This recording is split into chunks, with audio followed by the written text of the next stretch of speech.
कि नौकरी नहीं, न्याय चाहिए। कौन देता है न्याय? न्याय सरकार देती है।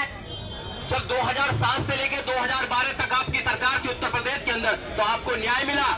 और लक्ष्मण जी कह रहे थे अभी, ये मनुवादी बना रहे हैं अपने उसको यूनिवर्सिटी को।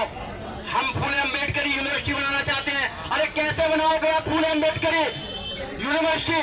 तो बहन कुमारी माँ उत्तर प्रदेश में थी तो गौतम बुद्ध यूनिवर्सिटी बनाने का काम किया। सरकार जब तुम्हारी होती है तो न्याय नहीं होता है, तो सरकार ने उसके न्याय आपके साथ नहीं होता है। आपने देखा पूरे देश में जुर्म हो रहा है, पहली बार नहीं हो रहा है। धन्यवाद है डॉक्टर रीतू सिंह जो लड़ाई लड़ रही है, वो आपसे लड़ाई नहीं लड़ रही है, वो बहुत लंबे समय से लड़ाई लड़ रही है फाइटर। और ऐसे लोग उनके साथ लगे हैं जो उनका सपोर्ट कर रहे हैं। ये एक इंसान की लड़ाई नहीं है, ये सब लोगों की लड़ाई है। आपको लड़ना पड़ेगा इसको, मगर इसकी जड़ क्या है? जड़ को आपको समझना पड़ेगा।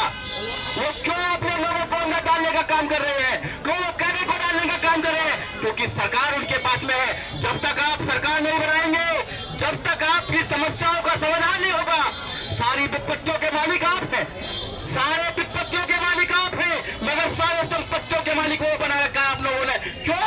क्योंकि सरकार की ताकत उनके पास है।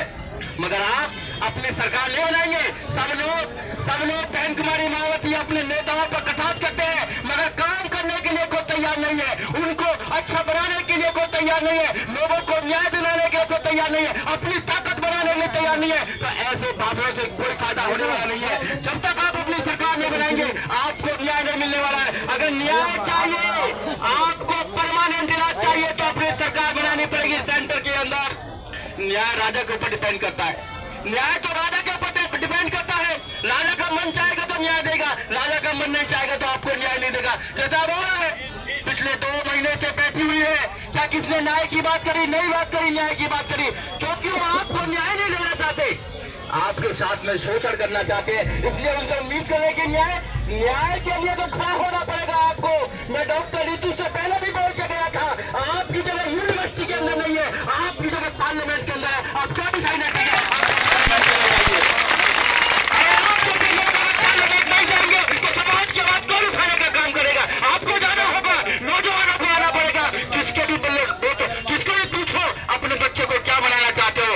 मैं IAS बनाना चाहता हूँ, डॉक्टर बनाना चाहता हूँ, इंजीनियर बनाना चाहता हूँ, आप जैसा वकील बनाना चाहता हूँ। अरे बाबा साहब डॉक्टर अम्बेडकर, माननीय काशीराम साहब, बहन कुमारी मायावती कौन बनाना चाहेगा जिन्होंने हमारी लड़ाई लड़ने का काम किया? माननीय काशीराम साहब नहीं होते तो क्या हम इस देश में सोच पाते कि देश की प्रधानमंत्री की कुर्सी पर बैठ सकते? नहीं बैठ सकते थे। इसलिए मेरे साथियों, आपको समझना पड़ेगा, जड़ को समझना पड़ेगा। अगर आप जड़ को नहीं समझे तो ऐसे कितने लोगों के साथ में अत्याचार हो रहा है, होता रहेगा, सदियों से होता है, क्योंकि उनको आदत है। और मैं एक बार और बताना चाहता हूँ, जब भी लड़ाई मनुवाद और बाबा साहब डॉक्टर अम्बेडकर बात की हुई है, हमेशा मनुवाद को हारना पड़ा है। चाहे बाबा साहब का समय हो,